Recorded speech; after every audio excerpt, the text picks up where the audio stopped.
to na lura ga baki ɗayan ku ba ku da hankali, gaba ɗayan ku ba ku da hankali. Wato irin abin da mahaifiyar ku ta yi shi ne kuka bullo da wani tsagina gini kuma kuna so ko ta tafi ta bar mu babu laifin tsaye babu na zaune, ta bar mu daga ni sai ku ke kin yi aure kina gidan mijinki, hankali na ya kwanta kina can gidan mijinki, shine yau kin kaso aure kin dawo gida, daga kanki ki kalle ni, daga fuskar ki kin to kin zo dubi kin dawo gida, sai kuma yanzu na zo na samu kina ta kwalliya kin ɗauko waya ga jaka, ina za ki je? Dadi, ƙawata ce fa take faci, kuma na je ba daɗewa zan yi ba zan dawo.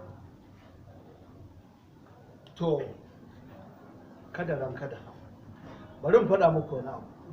Dama tun daɗewa manzon Allah ya yi gaskiya, sallallahu alaihi wasallam ya faɗa mana da matanmu da 'ya'yanmu da kuɗi su ne bala'i a tare da mu.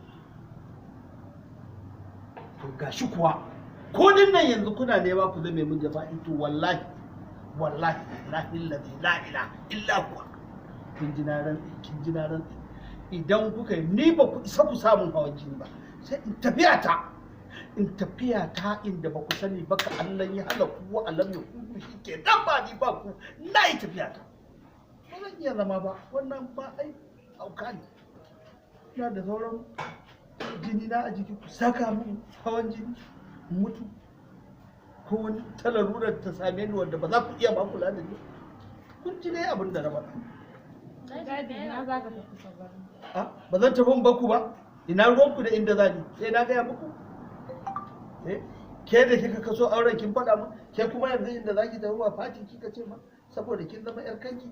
Ke ma kin zama. A can ma sai ka ga na samu wanda za a yi bikin. Kuka sani, oho, ni na tafi. Sai ta dawo, amma zan fita ba zan daɗe ba.